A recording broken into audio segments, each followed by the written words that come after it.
ಆಕಾಶದ ನೀಲಿಯಲ್ಲಿ ಚಂದ್ರ ತಾರೆ ತೊಟ್ಟಿಲಲ್ಲಿ ಬೆಳಕನಿಟ್ಟು ತೂಗಿದಾಕೆ, ನಿನಗೆ ಬೇರೆ ಹೆಸರು ಬೇಕೆ, ಸ್ತ್ರೀ ಅಂದರೆ ಅಷ್ಟೇ ಸಾಕೆ. ಹಸಿರ ಹುಟ್ಟು ಬೆಟ್ಟಗಳಲ್ಲಿ ಮೊಲೆ ಹಾಲಿನ ಹೊಳೆಯ ಇಳಿಸಿ, ಬಯಲ ಹಸಿರ ನಗಿಸಿದಾಕೆ, ನಿನಗೆ ಬೇರೆ ಹೆಸರು ಬೇಕೆ, ಸ್ತ್ರೀ ಅಂದರೆ ಅಷ್ಟೇ ಸಾಕೆ. ಮನೆ ಮನೆಯಲ್ಲಿ ದೀಪ ಮುಡಿಸಿ, ಹೊತ್ತು ಹೊತ್ತಿಗೆ ಅನ್ನ ಉಣಿಸಿ, ತಂದೆ ಮಗುವ ತಬ್ಬಿದಾಕೆ, ನಿನಗೆ ಬೇರೆ ಹೆಸರು ಬೇಕೆ, ಸ್ತ್ರೀ ಅಂದರೆ ಅಷ್ಟೇ ಸಾಕೆ. ಇವ್ರನ್ನ ಹೇಗೆ ಹೇಳಬೇಕು ಅಂತೇಳಿ ನನಗೆ ಅರ್ಥ ಆಗ್ತಾ ಇಲ್ಲ. ಇವರಿಲ್ಲದ ಕ್ಷೇತ್ರ ಇಲ್ಲ. ಸುಮಾರು 2 ಲಕ್ಷ ಕನ್ನಡದ ಶಾಲೆಗಳಿಗೆ, ಶಾಲೆಯ ಮಕ್ಕಳಿಗೆ ಊಟವನ್ನ ನೀಡ್ತಾ ಇರುವಂತ ಮಹಾ ತಾಯಿ ಇವರು. ಹಸಿರು ಭಾನುವಾರದ ಮೂಲಕ ಸುಮಾರು 500 ಭಾನುವಾರ ಈ ಗಿಡ ಮರಗಳನ್ನ ಬೆಳೆಸಿದಂತ ಹಸಿರು ತಾಯಿ ಇವರು. ವಿಜ್ಞಾನಿಯಾಗಿ, ಇಂಜಿನಿಯರ್ ಆಗಿ ಇವರಿಲ್ಲದಂತ ಕ್ಷೇತ್ರ ಇಲ್ಲ. ಇವರನ್ನ ಇವತ್ತು ನಮ್ಮ ಈ ಶಕ್ತಿ ಸಂಗಮದ ವೇದಿಕೆಯಲ್ಲಿ ಅತಿಥಿಯಾಗಿ ನಾವು ನೋಡ್ತಾ ಇರೋದು, ಈ ವೇದಿಕೆಯ ಗೌರವ ಇನ್ನಷ್ಟು ಹೆಚ್ಚಾಗಿದೆ ಅನ್ನೋದ್ರಲ್ಲಿ 2 ಮಾತಿಲ್ಲ. ಇವರು ಬಿಜೆಪಿಯ ಉಪಾಧ್ಯಕ್ಷಿಯಾಗಿ ಕೆಲಸ ಮಾಡಿದ್ದಾರೆ. ಅದಮ್ಯ ಚೇತನದ ಫೌಂಡರ್ ಆಗಿಯೂ ಈಗ ಅದೆಷ್ಟೋ ಚೇತನಗಳಿಗೆ ಬದುಕಾಗಿ ನಮ್ಮ ಜೊತೆಲಿ ನಿಂತ್ಕೊಂಡಿದ್ದಾರೆ. ಅದರ ಜೊತೆಗೆ IIESTಯ chairperson of board of governor ಆಗಿಯೂ ಕೂಡ ನಮ್ಮ ಮುಂದೆ ಇದ್ದಾರೆ. ಇವ್ರನ್ನ ಹೇಳ್ತಾ ಹೋದ್ರೆ ಮಾತುಗಳು ಸಾಲೋದಿಲ್ಲ, ಪದಗಳು ಕೂಡ ನಮಗೆ ಸಿಗೋದಿಲ್ಲ. ಅಂತ ಮೇರು ವ್ಯಕ್ತಿತ್ವದ ನಮ್ಮ ಮೇಡಮ್ ಮಹಾತಾಯಿ, ನಮಸ್ಕಾರ ನಿಮಗೆ. ಕಾರ್ಯಕ್ರಮಕ್ಕೆ ಆದರದ ಸ್ವಾಗತ. ನೋಡಿ, ಮಹಿಳೆ ಆಕೆ ಸೂಪರ್ ಪವರ್, ಅದೆಲ್ಲ ನಮಗೆ ಗೊತ್ತಿರುವಂತ ವಿಚಾರ. ಮೇಡಮ್, ನನ್ನ ಪ್ರಥಮ ಪ್ರಶ್ನೆ ನಿಮಗೆ, ಮಲ್ಟಿ ರೋಲ್ ಅನ್ನ ಹೇಗ್ ನಿಭಾಯಿಸ್ತೀರಿ ನೀವು? ಹೇಗ್ ಸಾಧ್ಯ ಆಗುತ್ತೆ ಇದೆಲ್ಲ ಮೇಡಮ್? ನಿಮ್ಮ ಮಾತು ಕೇಳ್ತಾ ಇದ್ರೆ ಮತ್ತು ವಿಶೇಷವಾಗಿ ರಿಪಬ್ಲಿಕ್ ಕನ್ನಡದ ಇವತ್ತಿನ ಈ ಒಂದು ಸ್ವರ ಸಾಹಿತ್ಯ ಸಂಸ್ಕೃತಿಯ ಸಂಗಮದ ನೇತೃತ್ವವನ್ನು ಶೋಭಾ ಅವರೇ ವಹಿಸಿರೋದನ್ನ ನೋಡ್ತಾ ಇದ್ದಾಗ ನನಗೆ ಬಹಳ ಸಂತೋಷ ಅನಿಸ್ತಾ ಇರೋದು. ಇವತ್ತು ಈ ತರದ ಕೆಲವೊಂದು ಕೆಲಸಗಳಲ್ಲಿ ಮಹಿಳೆಯರು ಇರಲ್ಲ, ಮಹಿಳೆಯರು ಕೆಲವೊಂದು ಕ್ಷೇತ್ರಕ್ಕೆ ಮಾತ್ರ ಸೀಮಿತ ಅಂತ ಒಂದು ರೀತಿಯ ಮಧ್ಯ ಭಾರತದಲ್ಲಿ ಬಂದಿರುವಂತಹ ಈ ವಿಚಾರಗಳನ್ನ ಮೀರಿ ಇವತ್ತು ನಮ್ಮೆಲ್ಲ ಅಕ್ಕ ತಂಗಿಯರು ಮಾಡ್ತಿರುವಂತಹ ಸಾಧನೆ ಏನಿದೆ, ಮತ್ತು ವಿಶೇಷವಾಗಿ ಮಲ್ಟಿ ಟಾಸ್ಕಿಂಗ್ ಅನ್ನೋದು ಮಹಿಳೆಯರಿಗೆ ಬಹುಶಃ ಅದು ಜನ್ಮಜಾತವಾಗಿ ಬಂದ್ಬಿಡುತ್ತೇನೋ.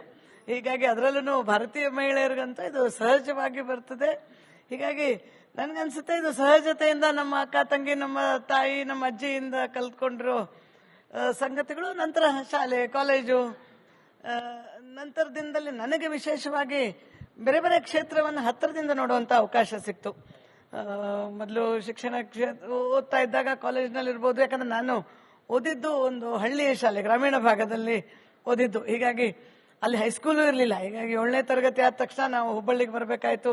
ಹುಬ್ಬಳ್ಳಿಯ ಶಾಲೆ ನೋಡಿದ್ವಿ. ಕಾಲೇಜ್ನಲ್ಲಿ ಇದ್ದಾಗ ಅಖಿಲ ಭಾರತೀಯ ವಿದ್ಯಾರ್ಥಿ ಪರಿಷತ್ತನ್ನು ಸೇರ್ಕೊಂಡಿರೋದ್ರಿಂದ ಸ್ವಲ್ಪ ಶೈಕ್ಷಣಿಕ ಸಮಸ್ಯೆಗಳು, ಯೂನಿವರ್ಸಿಟಿ ಲೆವೆಲಿನ ಸಮಸ್ಯೆಗಳು, ಅದಕ್ಕಾಗಿ ನಾವೇನು ಮಾಡ್ಬೋದು ಹೀಗೆ ಮಾಡ್ಕೊಳ್ತಾ ಒಂದು ಕಡೆ ನನ್ನ ಇಂಜಿನಿಯರಿಂಗ್ ಶಿಕ್ಷಣ, ಅಷ್ಟೊತ್ತಿಗಾಗಲೇ IT ರೆವಲ್ಯೂಷನ್ ಬಂದಿತ್ತು. ಹೀಗಾಗಿ ನಾನು ಎಲೆಕ್ಟ್ರಾನಿಕ್ಸ್ ಅಂಡ್ ಕಮ್ಯುನಿಕೇಶನ್ ಓದಿದ್ರು ಸಾಫ್ಟ್ವೇರ್ಗೆ ಶಿಫ್ಟ್ ಆದೆ. ಮಧ್ಯಾಹ್ನದ ಲಂಚ್ ಟೈಮ್ ಅಲ್ಲಿ ಒಂದು IT ಕಂಪನಿಯಲ್ಲಿ ಕಂಪ್ಯೂಟರ್ಗಳು ಖಾಲಿ ಇದ್ದಾಗ ಹೋಗಿ ಅಲ್ಲಿ ಕಂಪ್ಯೂಟರ್ ಕಲ್ತಿದ್ದು. ಹೀಗೆ ಬೇರೆ ಬೇರೆ ಘಟ್ಟಗಳನ್ನ ದಾಟ್ತಾ ಇನ್ನೊಂದು ಕಡೆ ಅನಂತಕುಮಾರ್ ಅವರು ರಾಜಕೀಯ ಕ್ಷೇತ್ರದಲ್ಲಿ ಇದ್ದದ್ದು, ಹತ್ತಿರದಿಂದ ರಾಜಕಾರಣವನ್ನ ನೋಡ್ತಾ ಹೇಗೆ ಕರ್ನಾಟಕದಲ್ಲಿ ರಾಜಕಾರಣಗಳು ಆ ಮೆಟ್ಟಲುಗಳನ್ನು ಹೇಗೆ ಅವರು ಏರ್ತಾ ಬಂದ್ರು, ಬದಲಾವಣೆಗಳು ಆಗ್ತಾ ಬಂತು. ಲೋಕಸಭಾ ಸದಸ್ಯರಾದ್ರು. ಅವ್ರು ಲೋಕಸಭಾ ಸದಸ್ಯರಾದಾಗ ಅವ್ರಿಗೆ 36 ವರ್ಷ, ಅವ್ರು ಕೇಂದ್ರ ಮಂತ್ರಿಗಳಾದಾಗ ಅವ್ರಿಗೆ 38 ವರ್ಷ, ನನಗೆ 32 ವರ್ಷ. ಮೊದಲ ವಿಮಾನ ಹತ್ತಿದ್ದು ನಾನು ಅವರು ವಿಮಾನಯಾನ ಮಂತ್ರಿಗಳ ಹೆಂಡತಿಯಾಗಿನೇನೆ. ಹೀಗೆ ರಾಷ್ಟ್ರಪತಿ ಭವನದಲ್ಲೂ ಹತ್ತಿರದಿಂದ ಬೇರೆ ಬೇರೆ ದೇಶದ ಪ್ರಮುಖರ ಜೊತೆಗೂ ಮಾತಾಡೋ ಅವಕಾಶ ಸಿಕ್ತು. ಗ್ರಾಮೀಣ ಭಾಗದಿಂದ ಬಂದವ್ರಿಗೆ ಹತ್ತಿರದಿಂದ ನೋಡ್ತಾ ನೋಡ್ತಾ ಇನ್ನೊಂದು ಕಡೆ ಅದು ಲೋಕಸಭಾ ಸದಸ್ಯರು, ಅದು ಸತತವಾಗಿ ಚುನಾವಣೆಗಳು. ಅವಾಗಂತೂ 5 ವರ್ಷದಲ್ಲಿ 3 ಚುನಾವಣೆ ಬಂದ್ಬಿಡ್ತು.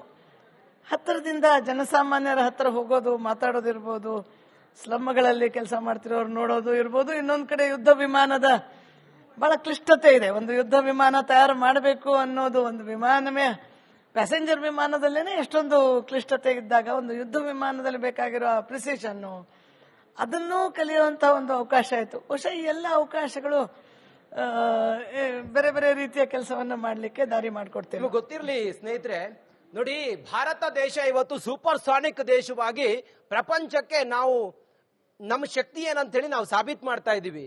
ನೋಡಿ, ಭಾರತದಲ್ಲಿ ಆಗ ಸ್ವದೇಶಿ ನಿರ್ಮಿತ ಯುದ್ಧ ವಿಮಾನಗಳೇ ಇರಲಿಲ್ಲ.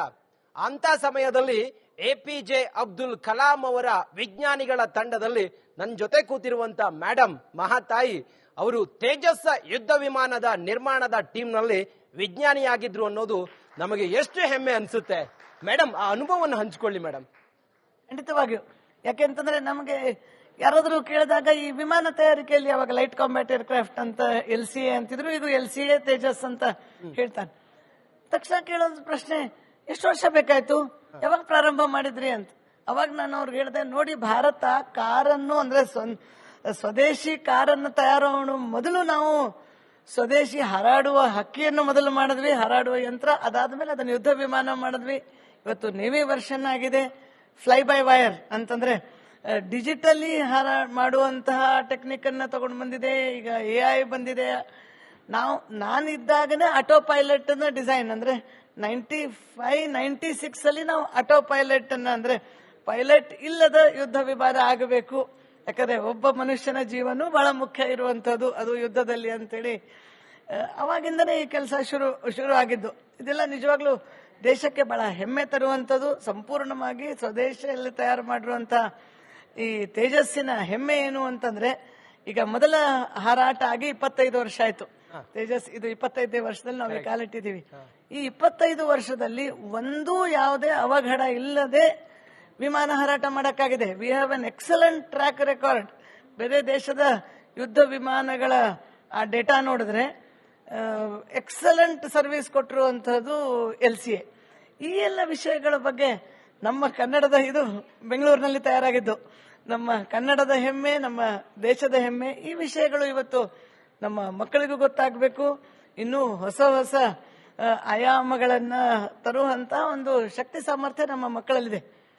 ಅದು ಒಂದು ನಮ್ಮ ಕನ್ನಡದ ಒಂದು ಹೆಮ್ಮೆಯ ವಿಮಾನ. ಒಂದು ಕಡೆ ಇಸ್ರೋ ಅಂದ್ರೆ ಒಂದು ಕಡೆ ಸ್ಪೇಸ್ ಅಲ್ಲಿ, ಇನ್ನೊಂದು ಕಡೆ ಏವಿಯೇಷನ್ ಅಲ್ಲಿ ನಮ್ಮ ಕನ್ನಡಿಗರ ಮತ್ತು ಬೆಂಗಳೂರಿನ ಸಾಧನೆ ನಿಜವಾಗ್ಲೂ ನನಗೂ ಈ ಒಂದು ಪ್ರೋಗ್ರಾಮ್ ಅಲ್ಲಿ ಭಾಗವಹಿಸುವಂತ ಅವಕಾಶ ಸಿಕ್ಕಿದ್ದು. ಆಕಾಶದ ನೀಲಿಯಲ್ಲಿ ಚಂದ್ರ ತಾರೆ ತೊಟ್ಟಿಲಲ್ಲಿ ಬೆಳಕನಿಟ್ಟು ತೂಗಿದಾಕೆ, ನಿನಗೆ ಬೇರೆ ಹೆಸರು ಬೇಕೆ, ಸ್ತ್ರೀ ಅಂದರೆ ಅಷ್ಟೇ ಸಾಕೆ. ಹಸಿರ ಹುಟ್ಟು ಬೆಟ್ಟಗಳಲ್ಲಿ ಮೊಲೆ ಹಾಲಿನ ಹೊಳೆಯ ಇಳಿಸಿ, ಬಯಲ ಹಸಿರ ನಗಿಸಿದಾಕೆ, ನಿನಗೆ ಬೇರೆ ಹೆಸರು ಬೇಕೆ, ಸ್ತ್ರೀ ಅಂದರೆ ಅಷ್ಟೇ ಸಾಕೆ. ಮನೆ ಮನೆಯಲ್ಲಿ ದೀಪ ಮುಡಿಸಿ, ಹೊತ್ತು ಹೊತ್ತಿಗೆ ಅನ್ನ ಉಣಿಸಿ, ತಂದೆ ಮಗುವ ತಬ್ಬಿದಾಕೆ, ನಿನಗೆ ಬೇರೆ ಹೆಸರು ಬೇಕೆ, ಸ್ತ್ರೀ ಎಂದರೆ ಅಷ್ಟೇ ಸಾಕೆ. ಇವ್ರನ್ನ ಹೇಗೆ ಹೇಳಬೇಕು ಅಂತೇಳಿ ನನಗೆ ಅರ್ಥ ಆಗ್ತಾ ಇಲ್ಲ. ಇವರಿಲ್ಲದ ಕ್ಷೇತ್ರ ಇಲ್ಲ. ಸುಮಾರು 2 ಲಕ್ಷ ಕನ್ನಡದ ಶಾಲೆಯ ಮಕ್ಕಳಿಗೆ ಊಟವನ್ನ ನೀಡ್ತಾ ಇರುವಂತ ಮಹಾತಾಯಿ ಇವರು. ಹಸಿರು ಭಾನುವಾರದ ಮೂಲಕ ಸುಮಾರು 500 ಭಾನುವಾರ ಈ ಗಿಡ ಮರಗಳನ್ನ ಬೆಳೆಸಿದಂತ ಹಸಿರು ತಾಯಿ ಇವರು. ವಿಜ್ಞಾನಿಯಾಗಿ, ಇಂಜಿನಿಯರ್ ಆಗಿ ಇವರಿಲ್ಲದಂತ ಕ್ಷೇತ್ರ ಇಲ್ಲ. ಇವರನ್ನ ಇವತ್ತು ನಮ್ಮ ಈ ಶಕ್ತಿ ಸಂಗಮದ ವೇದಿಕೆಯಲ್ಲಿ ಅತಿಥಿಯಾಗಿ ನಾವು ನೋಡ್ತಾ ಇರೋದು, ಈ ವೇದಿಕೆಯ ಗೌರವ ಇನ್ನಷ್ಟು ಹೆಚ್ಚಾಗಿದೆ ಅನ್ನೋದ್ರಲ್ಲಿ 2 ಮಾತಿಲ್ಲ. ಇವರು ಬಿಜೆಪಿಯ ಉಪಾಧ್ಯಕ್ಷಿಯಾಗಿ ಕೆಲಸ ಮಾಡಿದ್ದಾರೆ. ಅದಮ್ಯ ಚೇತನದ ಫೌಂಡರ್ ಆಗಿಯೂ ಈಗ ಅದೆಷ್ಟೋ ಚೇತನಗಳಿಗೆ ಬದುಕಾಗಿ ನಮ್ಮ ಜೊತೆಲಿ ನಿಂತ್ಕೊಂಡಿದ್ದಾರೆ. ಅದರ ಜೊತೆಗೆ IIESTಯ chairperson of board of governor ಆಗಿಯೂ ಕೂಡ ನಮ್ಮ ಮುಂದೆ ಇದ್ದಾರೆ. ಇವ್ರನ್ನ ಹೇಳ್ತಾ ಹೋದ್ರೆ ಮಾತುಗಳು ಸಾಲೋದಿಲ್ಲ, ಪದಗಳು ಕೂಡ ನಮಗೆ ಸಿಗೋದಿಲ್ಲ. ಅಂತ ಮೇರು ವ್ಯಕ್ತಿತ್ವದ ನಮ್ಮ ಮೇಡಮ್ ಮಹಾತಾಯಿ, ನಮಸ್ಕಾರ ನಿಮಗೆ. ಕಾರ್ಯಕ್ರಮಕ್ಕೆ ಆದರದ ಸ್ವಾಗತ. ನೋಡಿ, ಮಹಿಳೆ ಆಕೆ ಸೂಪರ್ ಪವರ್, ಅದೆಲ್ಲ ನಮಗೆ ಗೊತ್ತಿರುವಂತ ವಿಚಾರ. ಮೇಡಮ್, ನನ್ನ ಪ್ರಥಮ ಪ್ರಶ್ನೆ ನಿಮಗೆ, ಮಲ್ಟಿ ರೋಲ್ ಅನ್ನ ಹೇಗ್ ನಿಭಾಯಿಸ್ತೀರಿ ನೀವು? ಹೇಗ್ ಸಾಧ್ಯ ಆಗುತ್ತೆ ಇದೆಲ್ಲ ಮೇಡಮ್? ನಿಮ್ಮ ಮಾತು ಕೇಳ್ತಾ ಇದ್ರೆ ಮತ್ತು ವಿಶೇಷವಾಗಿ ರಿಪಬ್ಲಿಕ್ ಕನ್ನಡದ ಇವತ್ತಿನ ಈ ಒಂದು ಸ್ವರ ಸಾಹಿತ್ಯ ಸಂಸ್ಕೃತಿಯ ಸಂಗಮದ ನೇತೃತ್ವವನ್ನು ಶೋಭಾ ಅವರೇ ವಹಿಸಿರೋದನ್ನ ನೋಡ್ತಾ ಇದ್ದಾಗ ನನಗೆ ಬಹಳ ಸಂತೋಷ ಅನಿಸ್ತಾ ಇರೋದು. ಇವತ್ತು ಈ ತರದ ಕೆಲವೊಂದು ಕೆಲಸಗಳಲ್ಲಿ ಮಹಿಳೆಯರು ಇರಲ್ಲ, ಮಹಿಳೆಯರು ಕೆಲವೊಂದು ಕ್ಷೇತ್ರಕ್ಕೆ ಮಾತ್ರ ಸೀಮಿತ ಅಂತ ಒಂದು ರೀತಿಯ ಮಧ್ಯ ಭಾರತದಲ್ಲಿ ಬಂದಿರುವಂತಹ ಈ ವಿಚಾರಗಳನ್ನ ಮೀರಿ ಇವತ್ತು ನಮ್ಮೆಲ್ಲ ಅಕ್ಕ ತಂಗಿಯರು ಮಾಡ್ತಿರುವಂತಹ ಸಾಧನೆ ಏನಿದೆ, ಮತ್ತು ವಿಶೇಷವಾಗಿ ಮಲ್ಟಿ ಟಾಸ್ಕಿಂಗ್ ಅನ್ನೋದು ಮಹಿಳೆಯರಿಗೆ ಬಹುಶಃ ಅದು ಜನ್ಮಜಾತವಾಗಿ ಬಂದ್ಬಿಡುತ್ತೇನೋ. ಹೀಗಾಗಿ ಅದರಲ್ಲೂ ಭಾರತೀಯ ಮಹಿಳೆಯರಿಗಂತೂ ಇದು ಸಹಜವಾಗಿ ಬರ್ತದೆ. ಹೀಗಾಗಿ ನನ್ಗನ್ಸುತ್ತೆ ಇದು ಸಹಜತೆಯಿಂದ ನಮ್ಮ ಅಕ್ಕ ತಂಗಿ, ನಮ್ಮ ತಾಯಿ, ನಮ್ಮ ಅಜ್ಜಿಯಿಂದ